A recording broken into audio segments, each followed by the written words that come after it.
പുറത്തും ശാരത്തുമായി ഞങ്ങളെ ശ്രദ്ധിക്കുന്ന നല്ലവരും പ്രബുദ്ധരുമായ ദേശനിവാസികളെ, നിങ്ങളേവരെയും ലോകരക്ഷിതാവായ കർത്താവായ യേശുക്രിസ്തുവിന്റെ നാമത്തിൽ ഞങ്ങൾ വന്ദനം ചെയ്യുന്നു. പ്രശ്നകലുഷിതമായ ഒരു അന്തരീക്ഷത്തിൽ നാം ആയിരിക്കുമ്പോൾ, സമൂഹത്തിന്റെ ഏടുകളിലേക്ക് നാം നോക്കുമ്പോൾ, കൊല്ലും കൊലയും കൊലവിളിയും മദ്യവും മയക്കുമരുന്നുമൊക്കെ മനുഷ്യനെ നശിപ്പിച്ചുകൊണ്ടിരിക്കുന്നതായ കാലയളവിൽ മനുഷ്യനെ കൊന്നെടുക്കുവാൻ യാതൊരു മടിയും കാണിക്കാത്തതാകുന്ന ഒരു കാലത്തിൽ, ഒരു സമൂഹത്തിൽ നമ്മൾ ആയിരിക്കുന്നു. എവിടെ നോക്കിയാലും ഒരു അരക്ഷിതാവസ്ഥയാണ്, ഒരു ഭീതിജനകമായ അവസ്ഥയാണ് സമൂഹത്തിന്റെ ഏടുകളിൽ നമുക്ക് കാണുവാൻ കഴിയുന്നത്. വ്യക്തികൾക്ക് സമാധാനമില്ലാതെ, കുടുംബങ്ങൾക്ക് സമാധാനമില്ലാതെ, രാജ്യങ്ങൾക്ക് സമാധാനമില്ലാതെ മുന്നോട്ട് പോകുന്നതാകുന്ന പ്രശ്നകലുഷിതമായ, അസമാധാനം നിറഞ്ഞ, പ്രശ്നങ്ങൾ നിറഞ്ഞ ഒരു അന്തരീക്ഷം എവിടെയും കാണുവാൻ കഴിയുന്നു. വാർത്താ മാധ്യമങ്ങളിലെ വാർത്തകൾ അനുദിനവും നമ്മൾ ശ്രദ്ധിച്ചാൽ മദ്യത്തിന്റെയും മയക്കുമരുന്നിന്റെയും അതിന്റെ പരിണിത ഫലങ്ങളുടെയും വാർത്തകൾ നമുക്ക് കാണുവാൻ കഴിയുന്നു. കൊലപാതകങ്ങളുടെ വാർത്തകൾ, പീഡന വാർത്തകൾ, ഇതൊക്കെ നമ്മൾ കണ്ടും കേട്ടും കൊണ്ടിരിക്കുകയാണ്. നമ്മുടെ പെൺകുട്ടികളെ ഭയം കൂടാതെ അവർക്ക് സഞ്ചരിക്കുവാൻ കഴിയാത്തതാകുന്ന അവസ്ഥകൾ നമുക്ക് കാണുവാൻ കഴിയുന്നു. സ്ത്രീപീഡകരായ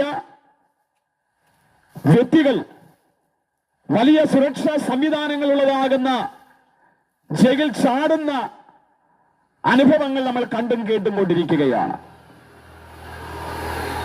എന്നും ഭീതിജനകമായ ഒരു അന്തരീക്ഷം. ഇതിന്റെ നടുവിൽ എങ്ങനെ മനുഷ്യന് സമാധാനം പ്രാപിക്കാം, മോക്ഷം പ്രാപിക്കാമെന്ന് ചിന്തിച്ചുകൊണ്ട്, സമാധാനം പ്രാപിക്കുവാൻ വേണ്ടി, മോക്ഷം പ്രാപിക്കുവാൻ വേണ്ടി മനുഷ്യൻ ഒരു വശത്ത് കർമ്മങ്ങളും ആചാരങ്ങളും ചെയ്യുന്നതാകുന്ന അനുഭവങ്ങളും നമ്മൾ കണ്ടുകൊണ്ടിരിക്കുകയാണ്.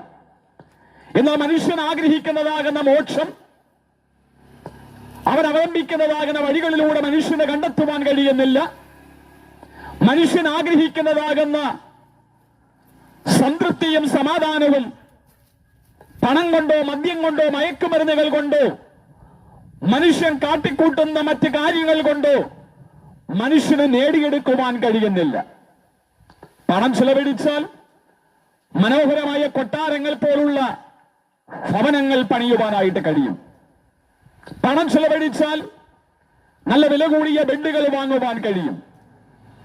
എന്നാൽ സമാധാനത്തോടെ ആ ഭവനത്തിൽ, ആ ബെഡിൽ കിടക്കണമെങ്കിൽ യഥാർത്ഥമായ സമാധാനവും സ്വസ്ഥതയും ഉണ്ടെങ്കിൽ മാത്രമേ കഴിയുകയുള്ളൂ. പണം ചെലവഴിച്ചാൽ ജീവിത സൗകര്യങ്ങൾ വർദ്ധിപ്പിക്കുവാൻ കഴിയും. ഇന്ന് മനുഷ്യന് ഒരു തരത്തിലും സമാധാനമില്ലാത്തതാകുന്ന ഒരു സമൂഹത്തിലാണ് നമ്മൾ വന്നുകൊണ്ടിരിക്കുന്നത്. അത് പണമില്ലാഞ്ഞിട്ടല്ല, മനോഹരമായ ഭവനമില്ലാഞ്ഞിട്ടല്ല, വിദ്യാഭ്യാസമില്ലാഞ്ഞിട്ടല്ല, ജോലിയില്ലാഞ്ഞിട്ടല്ല. എല്ലാ ജീവിത സൗകര്യങ്ങളും വരുമാന മാർഗങ്ങളും മനുഷ്യന് ഉണ്ടെങ്കിലും ഇതൊന്നും മനുഷ്യൻ ആഗ്രഹിക്കുന്ന യഥാർത്ഥമായ സമാധാനത്തിലേക്ക് മനുഷ്യനെ കൊണ്ട് എത്തിക്കുന്നില്ല. എന്താണ് അതിന്റെ കാരണം? ദൈവത്തിന്റെ വചനം പറയുന്നു, നാം നീർത്തോടുകളിലേക്ക് ചെല്ലുവാൻ കാക്ഷിക്കുന്നത് പോലെ ദൈവമേ, എന്റെ ആത്മാവ് നിന്നോട് ചേരുവാൻ കാക്ഷിക്കുന്നു. ദൈവം മനുഷ്യനെ സൃഷ്ടിച്ചപ്പോൾ ദേഹം, ദേഹി, ആത്മാവ്, ഈ മൂന്ന് ഘടകങ്ങളോടുകൂടി ദൈവം മനുഷ്യനെ സൃഷ്ടിച്ചിരിക്കുന്നു എന്ന് ദൈവത്തിന്റെ മാറ്റമില്ലാത്ത വചനം പറയുന്നു. മനുഷ്യനുള്ളതായ ആത്മാവ് ദൈവവുമായുള്ള കൂട്ടായ്മയെ ആഗ്രഹിക്കുന്നു. ദൈവത്തിൽ നിന്ന് അകന്നുപോയതായ മനുഷ്യൻ ആത്മീകമായി മരിച്ചവരായിരിക്കുന്നു എന്ന് ദൈവത്തിന്റെ വചനം വ്യക്തമായി പറയുന്നു.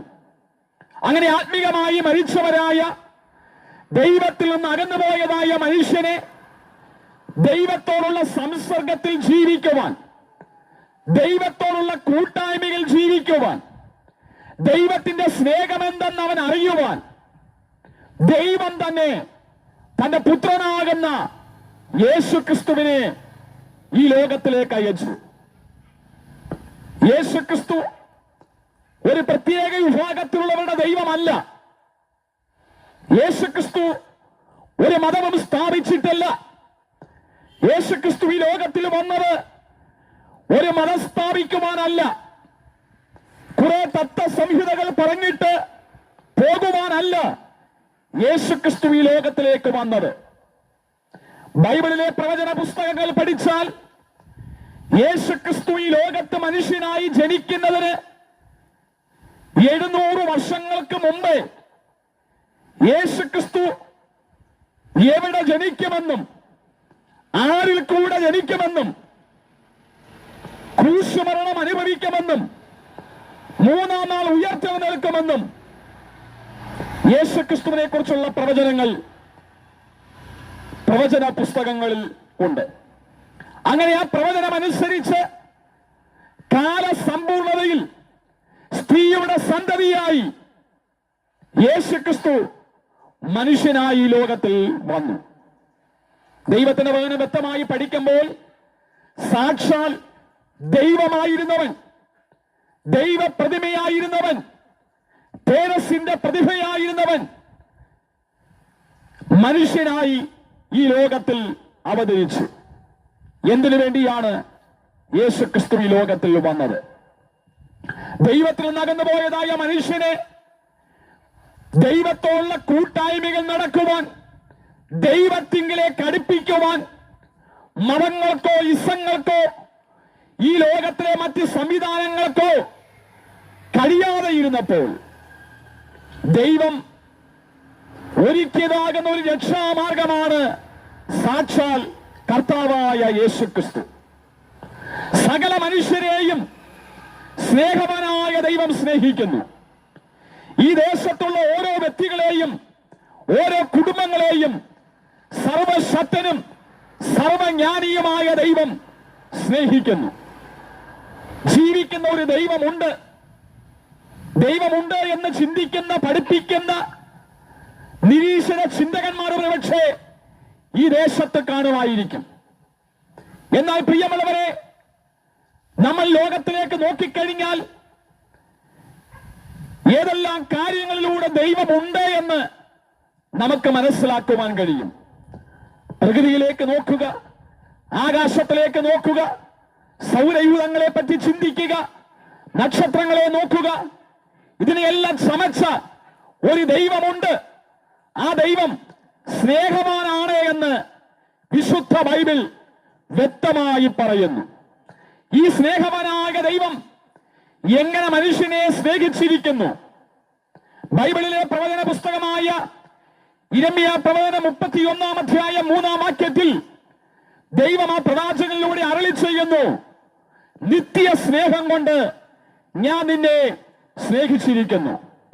ഞങ്ങളെ ശ്രദ്ധിക്കുന്ന നല്ലവരായ ദേശനിവാസികളെ, നിങ്ങളെ മറ്റുള്ളവർ സ്നേഹിക്കുന്നത് നിങ്ങളിലുള്ള മറ്റ് പലതും കണ്ടുകൊണ്ടായിരിക്കാം സ്നേഹിക്കുന്നത്. കുടുംബം നോക്കി സ്നേഹിക്കുന്നവരുണ്ട്, വിദ്യാഭ്യാസം നോക്കി സ്നേഹിക്കുന്നവരുണ്ട്, പണം നോക്കി സ്നേഹിക്കുന്നവരുണ്ട്, മറ്റ് ജീവിതത്തിലെ മറ്റ് പല കാര്യങ്ങളും നോക്കി നിങ്ങളെ സ്നേഹിക്കുന്നവരുണ്ട്. എന്നാൽ അതൊന്നും യഥാർത്ഥമായ സ്നേഹമല്ല. യേശു പറഞ്ഞു, സ്നേഹിതന്മാർക്കു വേണ്ടി ജീവനെ കൊടുക്കുന്നതിലും അധികമുള്ള സ്നേഹം മറ്റാർക്കുമില്ല. യേശു നിങ്ങളെ സ്നേഹിച്ചിരിക്കുന്നത് നിത്യ സ്നേഹം കൊണ്ട് മാത്രമാണ്. ആ നിത്യ സ്നേഹം കൊണ്ട് നിങ്ങളെ സ്നേഹിച്ച ആ സ്നേഹവാനായ കർത്താവ് നിങ്ങളെ പാപത്തിൽ നിന്ന് രക്ഷിക്കുവാൻ, ദൈവമുള്ള കൂട്ടായ്മകൾ നടക്കുവാൻ, ദൈവത്തിന്റെ കൃപ അനുഭവിപ്പാൻ, ദൈവത്തിന്റെ സമാധാനം അനുഭവിക്കുവാൻ, ദൈവം മനുഷ്യനെ ഒരുക്കിയതായി ആത്മാവിന്റെ രക്ഷ കരസ്ഥമാക്കുവാൻ യേശു കർത്താവ് 2025 വർഷങ്ങൾക്ക് മുമ്പ് കാൽവരി ക്രൂശിൽ മനുഷ്യനെ ഇനി പാപത്തിന്റെ യാതൊരു യാഗവും ശേഷിക്കാതെ എന്നേക്കുമുള്ള പാപപരിഹാരത്തിന്റെ ബലി നമുക്ക് വേണ്ടി കാൽവരി ക്രൂശിൽ അർപ്പിച്ചു. പാപത്തിന്റെ ശിക്ഷ മരണമാണെന്ന് വിശുദ്ധ ബൈബിൾ വ്യക്തമായി പറയുന്നു. പാപത്തിന്റെ ശിക്ഷയായ നിത്യ മരണം, നിത്യ നരക ശിക്ഷാവധി മനുഷ്യരിൽ നിന്ന് മാറിപ്പോകുവാൻ ആ പാപത്തിന്റെ ശിക്ഷ പിതാവായ ദൈവം തന്റെ പുത്രനായ യേശു ക്രിസ്തുവിങ്കൽ ചുമത്തി. യേശു കാൽവരിയിൽ നമുക്ക് വേണ്ടി അവസാന തുള്ളി രക്തമനെയും ഒഴുക്കി. എന്തിനു വേണ്ടിയാണ്? ആ യേശുവിന്റെ രക്തത്താൽ പാപമോചനമുണ്ട്. വിശുദ്ധ ബൈബിൾ പറയുന്നു, രക്തം ചൊരിഞ്ഞിട്ടല്ലാതെ വിമോചനമില്ല. പാപത്തിൽ നിന്ന് നമുക്ക് മോചനം നൽകുവാൻ, പാപത്തിൽ നിന്ന് തന്റെ പുത്രനായ യേശു ക്രിസ്തുവിന്റെ രക്തത്താൽ നമ്മെ കഴുകി ശുദ്ധീകരിച്ച് ദൈവത്തിന്റെ മക്കളും അവകാശികളുമായി തീരുവാൻ, നിത്യജീവന്റെ അവകാശികളായി തീരുവാൻ, മരണത്തിനപ്പുറമുള്ളതായ നിത്യമായ പ്രത്യാശയിലേക്ക് നിങ്ങൾ എത്തപ്പെടുവാൻ യേശു ക്രിസ്തു കാൽവരി ക്രൂശിൽ നമ്മുടെ പാപത്തിന്റെ ശിക്ഷ ഏറ്റെടുത്ത് സ്വയം മരണം കൈവരിച്ചു. യേശുവിനെ യാദൃച്ഛികമായി കുരിശിൽ തൂക്കിക്കൊന്നതല്ല. യേശു ക്രിസ്തു ദൈവത്തിന്റെ പദ്ധതി പ്രകാരം മനുഷ്യന്റെ പാപങ്ങളുടെ മോചനത്തിനായി കാൽവരി ക്രൂശിൽ ബലിയായി തീർന്നു. കാൽവരി ക്രൂശിൽ മരിച്ചതാകുന്ന യേശു, കല്ലറയിൽ അടക്കം ചെയ്യപ്പെട്ട യേശു എന്ന് കല്ലറയിൽ ഇരുന്നില്ല. ഇന്ന് ലോകത്തിന്റെ മധ്യഭാഗമായ പലസ്തീനിൽ തുറക്കപ്പെട്ടതായ ഒരു കല്ലറയുണ്ട്. ആ കല്ലറയിൽ ഇപ്രകാരം എഴുതി വെച്ചിരിക്കുന്നു, അവൻ ഇവിടെ ഇല്ല, മരിച്ചവരിൽ നിന്ന് യേശു ഉയർത്തെഴുന്നേറ്റിരിക്കുന്നു. ഈ ലോകത്തിൽ അനേക മഹാന്മാർ വന്നുപോയിട്ടുണ്ട്, അനേക മതപണ്ഡിതന്മാർ വന്നുപോയിട്ടുണ്ട്. എന്നാൽ അവരുടെ എല്ലാ കല്ലറകൾ ഇന്നും അടഞ്ഞു കിടക്കുമ്പോൾ ലോകത്തിന്റെ മധ്യഭാഗമായ പലസ്തീനിൽ തുറക്കപ്പെട്ട യേശുവിന്റെ കല്ലറ വിളിച്ചറിയിക്കുന്നത്, യേശു ഉയർത്തെഴുന്നേറ്റിരിക്കുന്നു. യേശു നമുക്ക് വേണ്ടി ഇന്ന് പിതാവായ ദൈവത്തിന്റെ വലത്ത് ഭാഗത്ത് പക്ഷപാതം ചെയ്തുകൊണ്ടിരിക്കുന്നു. എന്നെ ശ്രദ്ധിക്കുന്നതായ മാന്യ പ്രിയപ്പെട്ടവരെ, നിങ്ങളുടെ പാപത്തിന്റെ പരിഹാരത്തിന് വേണ്ടി യേശു ക്രിസ്തു കാൽവരി ക്രൂശിൽ മരിച്ചു എന്നും, എന്റെ പാപങ്ങളുടെ മോചനത്തിന് വേണ്ടി യേശുവിന്റെ രക്തം കാൽവരിയിൽ ഒഴുകിയെന്നും, ആ യേശു ക്രിസ്തുവിന്റെ പാപ പരിഹാര ബലിയിൽ ഞാൻ വിശ്വസിക്കുന്നു എന്ന് ചിന്തിച്ച് നിങ്ങളെ തന്നെ ദൈവത്തിന്റെ കരങ്ങളിലേക്ക് സമർപ്പിച്ച്, യേശുവേ, ഞാനൊരു പാപിയാണ്, എന്നെ അവിടുത്തെ രക്തത്താൽ കഴുകണമേ, ശുദ്ധീകരിക്കണമേ, ഒരു ദൈവമകനാക്കി തീർക്കണമേ, അവിടുത്തെ മകളാക്കി തീർക്കണമേ എന്ന് ഹൃദയത്തിന്റെ ആഴത്തിൽ നിന്ന് പ്രാർത്ഥിക്കുന്ന ഏതൊരു വ്യക്തിക്കും രക്ഷ പ്രാപിക്കുവാനായിട്ട് കഴിയും. വിശുദ്ധ ബൈബിൾ പറയുന്നു, കർത്താവായ യേശുവിൽ വിശ്വസിക്ക, എന്നാൽ നീ നിന്റെ കുടുംബവും രക്ഷ പ്രാപിക്കും. നിങ്ങളുടെ ജീവിതം തകർന്നതാണോ? മദ്യപാന നിമിത്തം, മയക്കുമരുന്നുകൾ നിമിത്തം, മറ്റു പല പ്രശ്നങ്ങൾ നിമിത്തം ജീവിതം തകർക്കപ്പെട്ടവരായി, കുടുംബം തകർക്കപ്പെട്ടവരായി, ജീവിതത്തിൽ സ്വസ്ഥതയില്ലാത്തവരായി നിങ്ങൾ ഞങ്ങളുടെ ശബ്ദം ഇന്ന് പകൽ ശ്രവിക്കുന്നുവെങ്കിൽ ഇത് നിങ്ങളുള്ള ദൈവത്തിന്റെ സന്ദേശമാണ്. ഇന്ന് പകൽ നിങ്ങൾ കേൾക്കുന്ന സന്ദേശം അത് ദൈവത്തിന്റെ അരുളപ്പാടാണ്. അതുകൊണ്ട് വിശുദ്ധ ബൈബിൾ പറയുന്നു, കാലം തികഞ്ഞു, ദൈവരാജ്യം സമീപിച്ചിരിക്കയാൽ മാനസാന്തരപ്പെട്ട് സുവിശേഷത്തിൽ വിശ്വസിപ്പീൻ. എന്തുകൊണ്ട് ദൈവത്തിൽ വിശ്വസിക്കണം? എന്തുകൊണ്ട് യേശുവിനെ രക്ഷകനായി സ്വീകരിക്കണം എന്തുകൊണ്ട് മാനസാന്തരപ്പെടണം? വിശുദ്ധ ബൈബിൾ പറയുന്നു, മറ്റൊരുത്തനും രക്ഷയില്ല, നാം രക്ഷിക്കപ്പെടുവാൻ ആകാശത്തിൻ കീഴിൽ മനുഷ്യരുടെ ഇടയിൽ നൽകപ്പെട്ട കർത്താവായ യേശു ക്രിസ്തുവിന്റെ നാമമല്ലാതെ വേറൊരു നാമമില്ല. വേറൊരു നാമമില്ലാത്തത് കൊണ്ട്, വേറൊരു വഴിയില്ലാത്തത് കൊണ്ട്, വഴിയും സത്യവും ജീവനുമാകുന്ന രക്ഷിതാവായ യേശു ക്രിസ്തുവിന് വേണ്ടി നിങ്ങളുടെ ജീവിതത്തെ സമർപ്പിക്കുക, നിങ്ങളുടെ ഹൃദയത്തെ സമർപ്പിക്കുക. അതിനായി നിങ്ങളെ ആഹ്വാനം ചെയ്തുകൊണ്ട് ഞങ്ങളുടെ വാക്കുകൾക്ക് വിരാമം കുറിക്കുന്നു. ദൈവം നിങ്ങളെ ധാരാളമായി അനുഗ്രഹിക്കട്ടെ.